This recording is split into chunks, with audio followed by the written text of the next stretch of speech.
The Good Liars. The Good Liars? This is boring. We're boring. I will die standing in my boots. Herschel, I got you some condoms. What made everyone so weird and sad that they had to come out here? Mr. President, welcome to the show. We are the Good Liars, and we are going to tell the truth. Trust us. All right, welcome to the Good Liars Tell the Truth. I am Jason Selvig. And I'm DeVrom Stiefler, and we are the Good Liars. And we may be the Good Liars, but on this show, we are going to tell the truth. And today on the podcast, we're going to be discussing our time at the Madison Square Garden Trump rally right here in New York City, in our backyard. Hard to believe it. Hard to believe it. It was a very newsworthy rally. Was hard to believe. Hard to believe, or hard to believe, incredibly hard to believable. see, kind of strange, surreal. It was strange. Yes, surreal. And we are less than a week till the 2024 presidential election on my birthday of all days, November 5th. And I personally, I want to say, because I know you can't, because it's your birthday, you can't make a big deal out of it. I just want everyone out there to know that there are two big things happening on November 5th, the election and Jason's birthday. 23rd I just don't want birthday. that to get glossed over. It's a big deal. But before we dive into all this, we want to remind you can support us on Hero for just $5 a month. The link is in the description here, herohero.co/thegoodliars. Helps us go to all the terrible places, including our backyard of New York City. That's right. Before we dive into this, DeVrom, I want to talk about Monday night. We were at an event for the ACLU in New York City. It was honoring our friend Busy Phillips, and we performed there. And it was a lot of fun. There were a lot of great Broadway performers there, people I'd seen on stage on Broadway, got to see them live and talk to them backstage. Lots of fun. I'm a big Broadway guy, as you know. But I want to talk about, we did 10 minutes of material on stage, and it was great. We had a great time. But the host of the evening was Katie Couric, famous news icon. I think we can say news icon. Right. And we were waiting backstage, and she has a teleprompter, and she's introducing us. And the introduction is like a bio that we had, I think, in some of our pitches or on our website or something.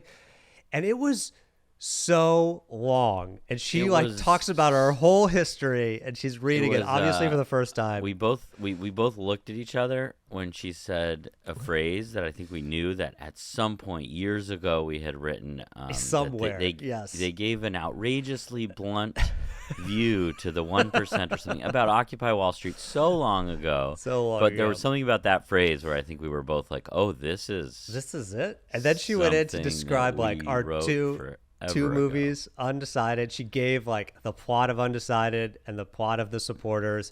Two podcasters named Derek and Dale. Derek and Dale hitting the road with their dreams of becoming Fox News hosts. It was like the full 4-paragraph thing that we should have edited down wherever it exists. We're not sure. That was amazing. I'm so glad you brought that up. A very surreal moment, and then got to get on stage and got to say, and it made sense, keep it going for Katie Couric, everybody. Yeah. Keep it going for Katie Couric.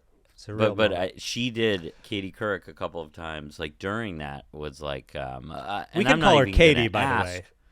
We can call her Katie. She's our friend. We can call her Katie. Friends now. Yeah. We played her off stage, and she introduced us. You're right. We are close friends. We're close friends. She, a couple times, reading that bio, was like, and I'm not even going to ask what that means or something.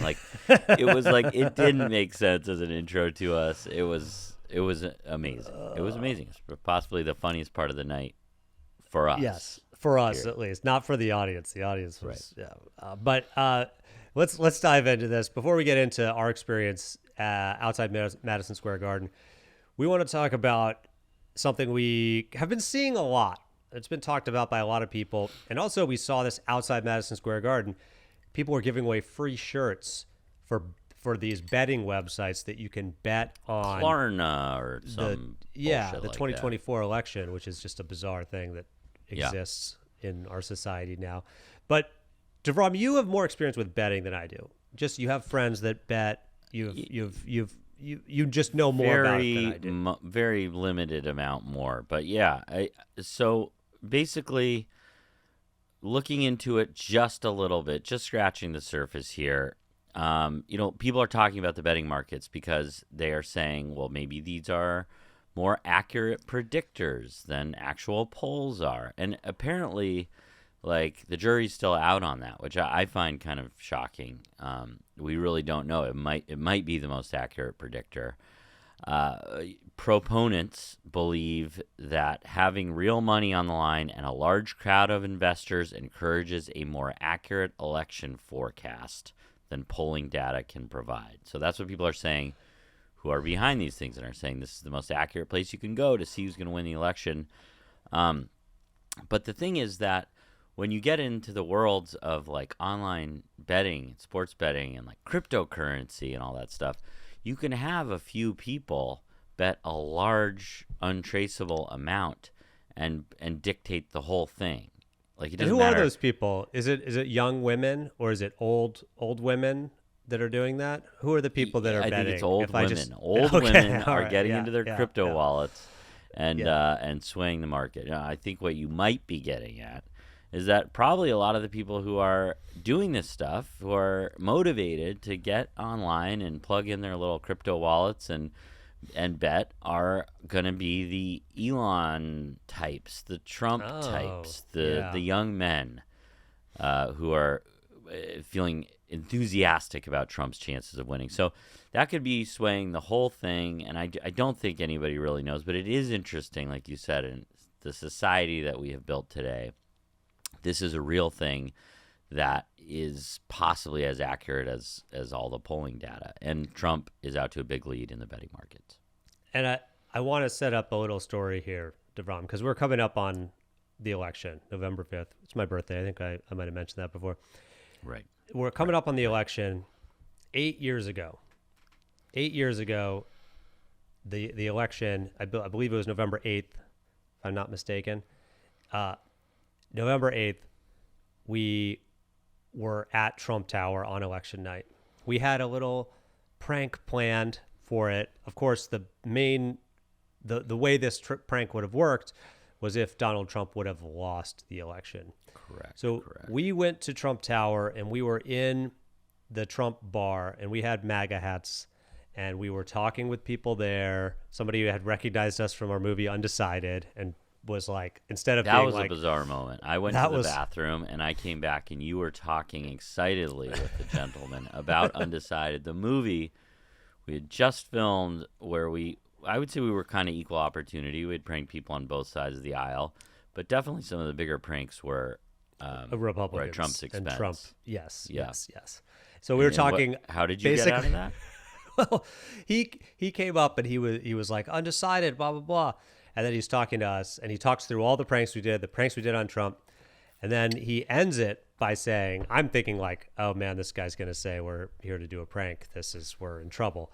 And he ends it by saying, I can't believe you guys are Trump supporters. That's great. And then you come back from the bathroom, and I'm like, this is so-and-so. He saw the movie. He knows we're Trump supporters. I like just like the whole thing out loud. So. But that was, it turned out to be a very sad night. Yes. The other thing that happened, and we're talking about this because we're on the heels of talking about the betting markets, is that, so we're in Trump Tower. I think we were each sipping on a beer. We were like, all right, let's just blend in. A little tipsy.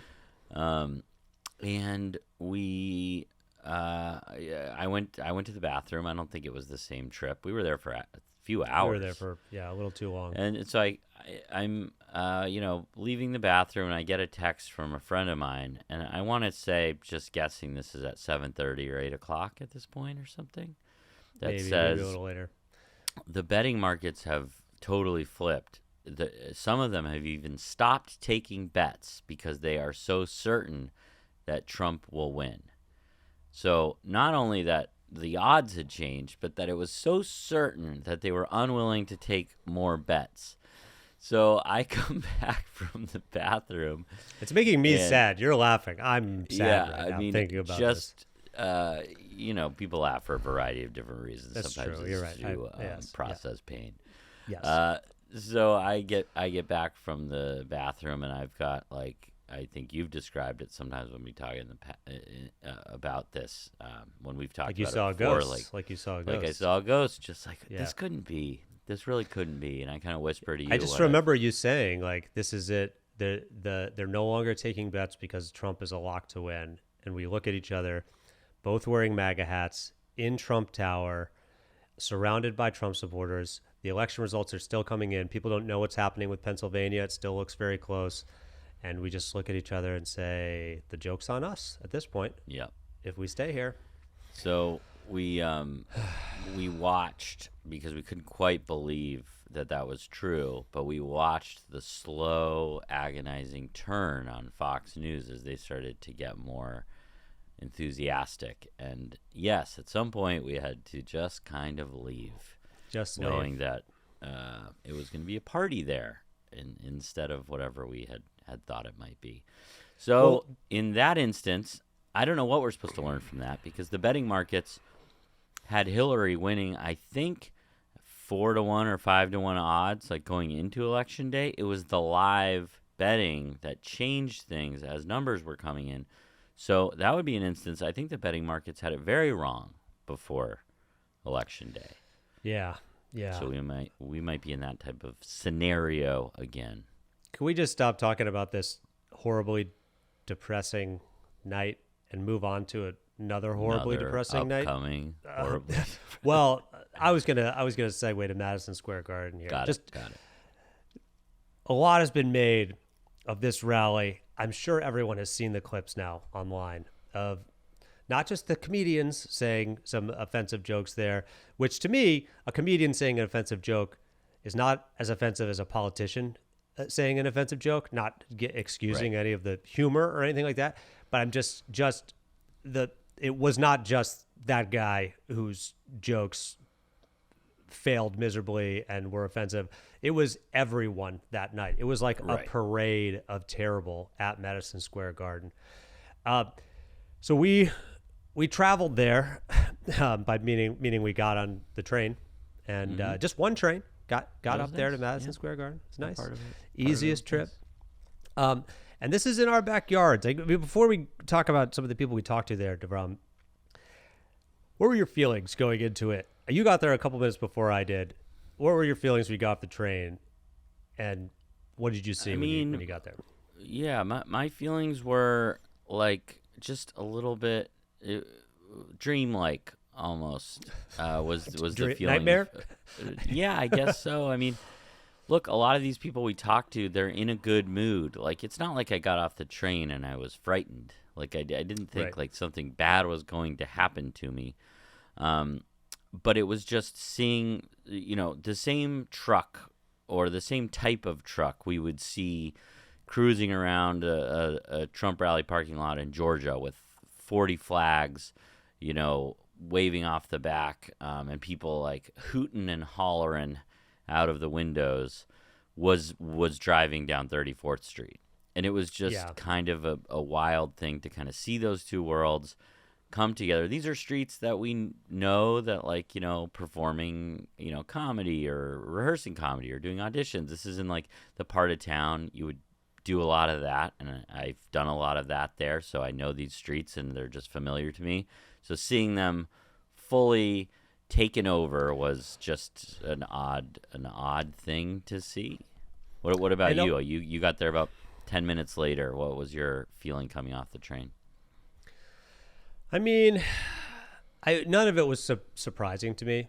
I mean, it was Trump was having it there. It's obviously he's just doing that for this media play. And we'll talk about this in a second, but like, it's not like I was like, oh, New York is red. I know I made a bold prediction before. But we talked to the people, and you think you posed this in a very good way. Maybe we can watch this clip now about where these people were actually coming in from. Where were they coming in from, DeVram? Well, let's find out. Okay. We are here at Madison Square Garden for a Trump rally. Did you guys come in from Staten Island, Long Island, or New Jersey? Long Island. New Jersey. Long Island. Long Island. New Jersey. Long Island. All right. So there you have it. That's where people came in from. Not incredibly surprising. I mean, obviously, posing the question as a joke, but if we asked that 10 or 12 times, almost everybody came from one of those three places, I would say, right? Well, I guess we could say I talked to somebody who was from Greenpoint, Brooklyn. Yes. You talked to somebody from the Bronx. You could talk about the exceptions for sure. There were the exceptions to the rule, but most people, because that was, I think for a while, both of us were just like, this is a funny thing to do. I don't know who it's funny for necessarily, but it's funny for us. And you made the point yesterday, we were on a podcast yesterday, and you were talking about how people online are like, they're being bussed in. That is just not true. Everyone who's coming there, like the campaign's not bringing. The comments were like, they're paying them to come in. It's like, why? What? No, they just came in. It's just funny that they're not like Manhattanites who work a few blocks away who are like, oh, I love Donald Trump. That was the point we were making, was that it's not that Manhattan has turned red. Right. And people shouldn't read that into it. But for some reason, people ran with that people are being bussed in. I don't know why you would bother saying that. Like, the enthusiasm is real. Just accept that. I don't get it. Vote. I don't get the whole deal with it. Like, I understand the like he's boring thing. Obviously, we both understand that. But the making up the stories that they're bussing people in or people are being paid to be there, that's just false. It's not true. That people love Donald Trump that are going to these things. They are very enthusiastic. Yeah. They're traveling long distances to come sometimes. So just throw that out of your mind. And why would that like burst your bubble on anything? And don't you want to know the truth too? I don't know who I'm talking to right now, but don't you want to know the truth? Just trying to figure out the motivation to like say that, believe it over and over again. Like, the crowds show up. They do. A lot of people will vote for Donald Trump in this upcoming election. They're the people going to the rallies. That's just the case. Just like, when Kamala's having big rallies and people are saying, oh, the crowd's not that big, and it's annoying because there are pictures of it and it's obvious that there are some big crowds. It's AI. Those are all AI. Yeah. Right. Showing reflections from an airplane, like, oh, she's waving to an empty. I mean, it's been bizarre, but that's one of them that we can dispel. We have been to these rallies and people show up to them and nobody's paying them to do that. So there you go. Yes. There was a woman there, and I was looking through this footage yesterday.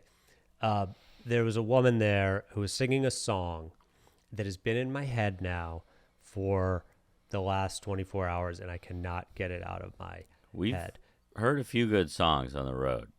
Yes. I can remember a couple. What's the Joe Biden one? How does it go?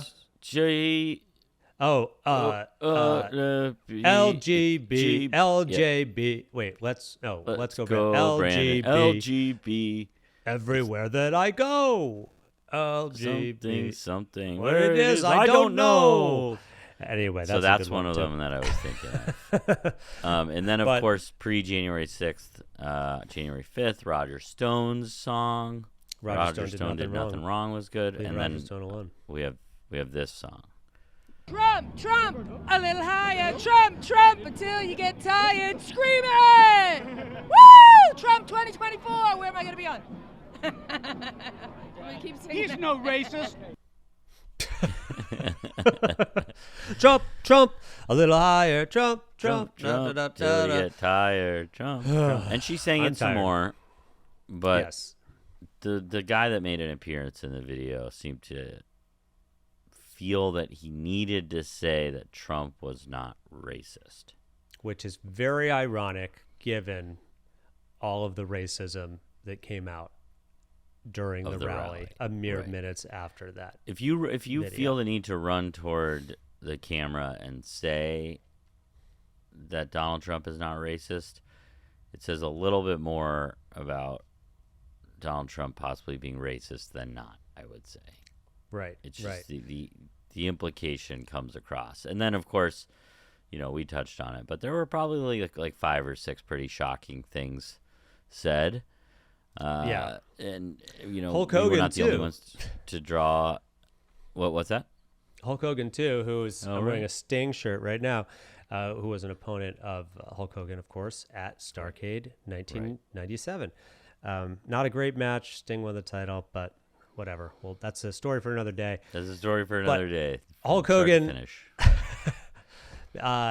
It's not in the bonus episode if that's a thing that would make you not want to support us on Hero Hero. I'm not going to be talking about that. Don't worry. Please still support us. The Hulk Hogan came out and he tried to rip his shirt off and he couldn't do it. I think he was trying. He ended up ripping both of them at the same time and he was messing up and it was like old man Hulk like being like, "Oh no, I'm messing up my only thing I do great anymore." That's a little sad. It's a little sad. So yeah, he was basically like redoing his RNC bullshit.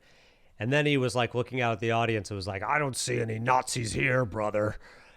And I just want to say about Hulk Hogan is recorded saying the N-word. Okay? That is on record. He said the N-word and he's like talking about how everyone isn't racist and up there while everyone's calling Trump racist. It's just he's the one pushed in front of everyone to say that there's no racism. It's like, Hulk, you got this. There might be a better messenger. Yes. Than Hulk Hogan. Is that your point there? That's my point. And he's also a union buster, and he's just an egomaniac. I know. I watched the McMahon documentary, and you had said Hulk Hogan was a union buster, and it's not even disputed. He just says the wrestlers really wanted more rights and wanted to work fewer days and have better lives, basically. And he's like, so of course I told Vince about that. Are you just going to talk about wrestling this whole time? Like you always find a way to bring it up. It's so annoying. Yeah, that's on me. That's on me, everyone. Something I do nearly every damn episode.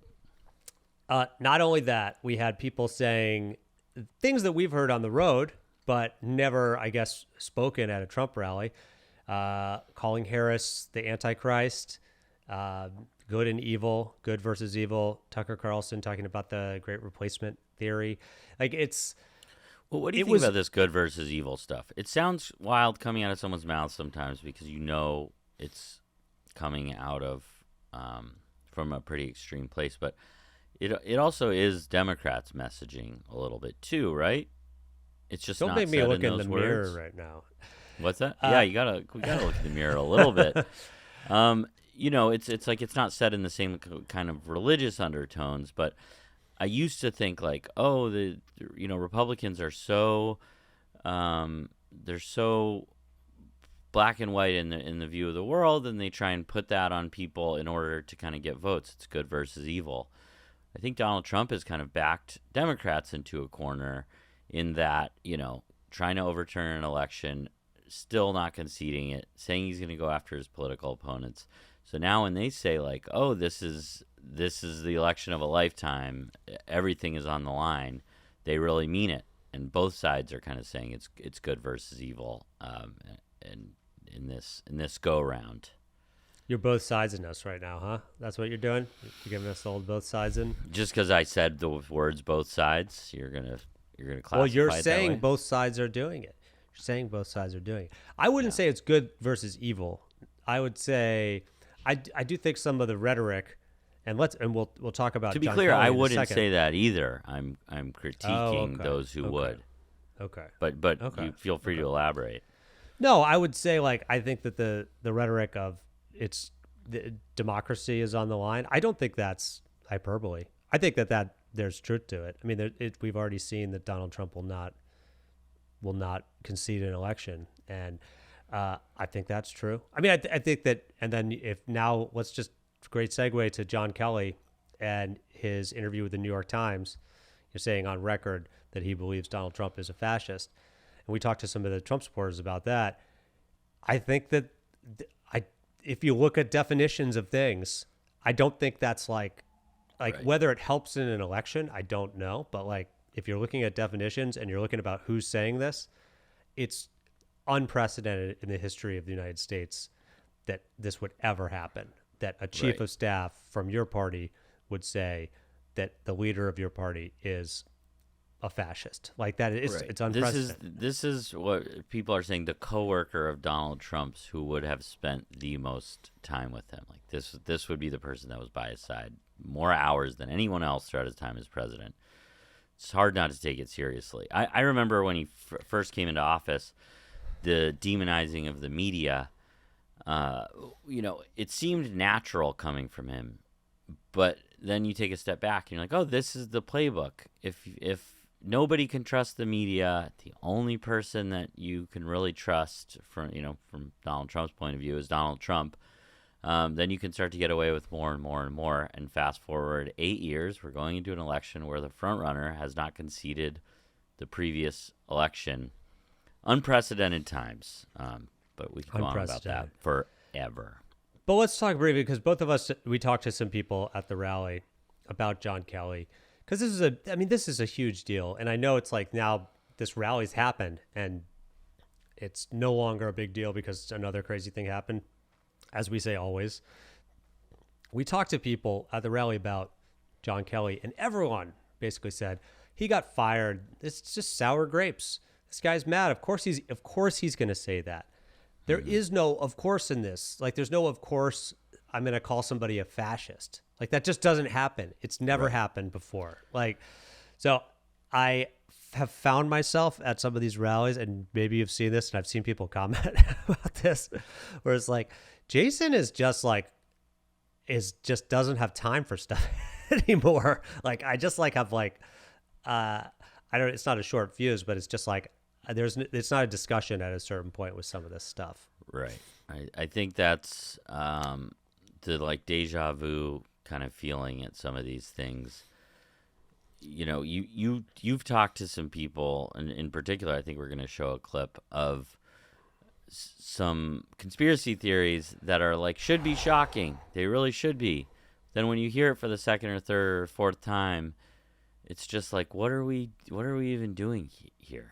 And it's still worth recording. It's not that the work we're doing doesn't feel like it has purpose. It's just like there's less time to be like, wait, what do you mean about the government controlling the weather? Like, no, we have heard this before, and it's not making any more sense the third time through. Well, that's as good a setup as any. Let's play this clip. What do you think happened with the hurricanes that happened in? What I think happened with the hurricanes? I think that they want the land. I think that the government wants the land, and this is what they did.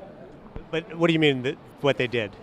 They made a fake tornado. Right. Yeah, they planted whatever they do. They manipulated the weather. The weather, exactly. But you think the government manipulated the weather? I think the government is not our friend, sir.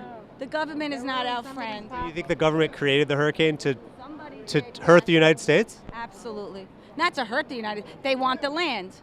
They want the land for the what is that? The batteries, uranium stuff, whatever it is. Lithium? The lithium. The only reason I know that is because another lady at a Trump rally told me. Oh, they know. You don't know? You don't watch the news? He knows. I do watch the news, yeah. Do you watch the news? No, not all of it. Oh, that took a turn. And it's but I guess that's the part we're talking about when you say lithium. I only know that because another person said it. It's like these things should be so shocking, yet they are mainstream. I can finish your conspiracy theory for you right now. Right, you're telling me your fact thing that right you now. think is this big secret, because it's so out there. Everyone's saying it, and that is the wild part. Yes. And I guess she is not watching news. She's getting her stuff from YouTube and not whatever. Not all of it. Who could watch all the news? I do like that. So I guess for the record now, there was two people in Reading. Another person in Reading was kind of nodding along with this when that first woman that I talked to. Then we talked to somebody in North Carolina. Now we talked to somebody, I'm assuming from Long Island. I think that's what they said. We've heard this conspiracy theory now in 3 different accents, very distinct accents, I would say. True. So that's an interesting thing, I think. Okay. Yeah. It's fun. You're finding the weather. Passion. What we do. Exactly. The beauty. I'd love to hear it in a fourth accent if possible. I don't know if I can take it. I don't know what that will do for me. It's like I always think back to Fulton County Jail. Was that last year we were there? And another woman was like, she was talking about all this QAnon stuff. And then she said the Jim Carrey thing again. I think that maybe in our first episode we talked about this. And she said the conspiracy theory, and I couldn't even be like, I was just like, wow. yeah, I know this. Yeah. Like, I was just like, that's not true. That's not true. Please don't say that. We know it's not true. Please don't say it. Please, please, please. So that's where my brain's at right now. And now she's I need something no light longer right believes now. in conspiracy theories, and she's I feel maybe we should be talking about running for wrestling. office. I can't even Maybe talk we about should wrestling be. because Hulk Hogan's ruining it. And Kane and The Undertaker. Kane, who, no big surprise, we have a history with Kane, but the Undertaker, no big surprise there. He hangs out with war criminals, but he did endorse Donald Trump on camera. So, DeVrom, here we are. You know, we're less than a week away from the election. I obviously am not doing great mentally. Do you have any truth for us, or do you have any anything you want to say here to make me feel better? To make you feel better? Not necessarily. Okay, good. But I do have a moment of truth that I kind of jotted down here, and I wanted to say it because of just the timing of everything. Okay. The truth is that we're finally nearing the moment of truth. By the time we have the chance to record another podcast, it might be after Election Day. So this is it. After all the drama of the past few years, I mean, it's too much to list, but there's COVID, there's January 6th, the overturning of Roe v. Wade, we had the midterms, the red wave that wasn't, the Biden dropping out, all these wild things leading to this, to the moment of truth, to Election Day, to Jason's birthday. And, for all the reporting that we've done, if you want to call it that, I'll call it that. We don't know what will happen any more than anyone else does. The betting markets don't know. The polls don't know. Nobody knows. So the truth of the matter is we're about to find out the truth. I love that, DeVrom. Exciting is that? I love that. Can I do a B moment of truth right now? That's one. Can I do a 1B? I just want to say that people say this all the time, but just go out and vote, please. I don't care what state you're in. Go out and vote. DeVrom and I, we've been in these swing states. We have watched the ads. We've seen the billboards. We've felt things from the ground. If we had to bet on it, since we were talking about betting earlier, like Donald Trump, in our mind, would be the favorite right now, judging by polls and the previous polls airing when he's in a race. Go out and vote. Go out and vote, please. We are begging you, or I'm begging you. I don't want to speak for you, DeVrom, but do you want to get in on this? Okay. You don't want to be in on this? I want people to vote. You're not going to regardless of party, as much as I have my own feelings. I do think you have to have people engaged. People have to go out and vote. This is why Donald Trump refusing to accept an election is so weird and damaging to democracy. Go out, vote, have faith that it will be counted, and accept the results. And I think we can all, there's a chance that we can emerge from this in better shape than we are now as a country. All right. Well, thank you, DeVrom, for having my back there and for letting me add that little moment of truth. Yeah. If you want to join us, we're going to keep this going on herohero.co/thegoodliars. Links in the description. We're going to be talking about what we're thinking might happen after the election. Results either way. We had a lot of experience on the road after the 2020 election. We thought it was all over, but then ended up being some of the more memorable places we've been were after the election, during that election cycle. So we're gonna talk through that on Hero Hero. DeVrom, I'm sorry I've been such a downer. I just want to say that out loud. What's your birthday coming up? That's not always the happiest of times. That's okay. Some people have sad birthday energy. We've been traveling a lot. DeVrom, and it's just been the two of us together. And I want to say for the record that I love you very much. And I love you too. I'm excited. Let it be recorded. Thank you. I appreciate that. I'm excited for this all to be over. I am also very, very nervous about the results of this election, and nothing that's happened in the last month has made me feel any better about the results if it went a different way. So before we go, I'd love if we could just, and I'm begging this from you, DeVrom, from the bottom of my heart. I'm begging you. You can see, if you're watching the video, I am on my knees begging. I do the entire podcast. It's weird down there. But it's a weird position to be in. Can you please give the listeners, the people watching, could you just please give us some words of wisdom right now? I need it. I can. Thank you. Go to Starbucks, and when they ask what your name is, tell it to them in reverse. To spell it out for them, but spell it in reverse. Then when they call it out, it'll make you laugh. Try and keep a straight face. Let them call out, whatever your name is backwards, and it'll give you a laugh. And then just enjoy your coffee. You'll have overspent on it a little bit. We know that Starbucks costs a little more than it should, but just splurge for yourself. Tell them your name backwards, and you're just gonna have a great time. You know what, DeVrom? I feel better. Thank you. Thank you for that so much. I feel like a weight has been lifted. Okay, I'm gonna take this feeling right with me into the Hero episode. All right, thanks everybody for joining us on the Good Liars Tell the Truth. Joining who? Marvad and Nasik. No Sag. We used to spell it backwards in third grade in Miss Curry's class. There you go. All right. Good time. Already having a good time. All right. Bye. What would you say to Donald Trump if you were talking to him right now? I'd say you're the greatest president of our lifetime, and I'm 65, and I've seen a lot going on that is so false. I could say that verbatim, word for word. Should I dare you to? I'd say you're the greatest president of my lifetime, and I'm 65 years old, and there's so much going on that is so false and fraudulent. That is so false and fraudulent. Sickens it me. Sickens and I will me. die. And I will die standing in my boots.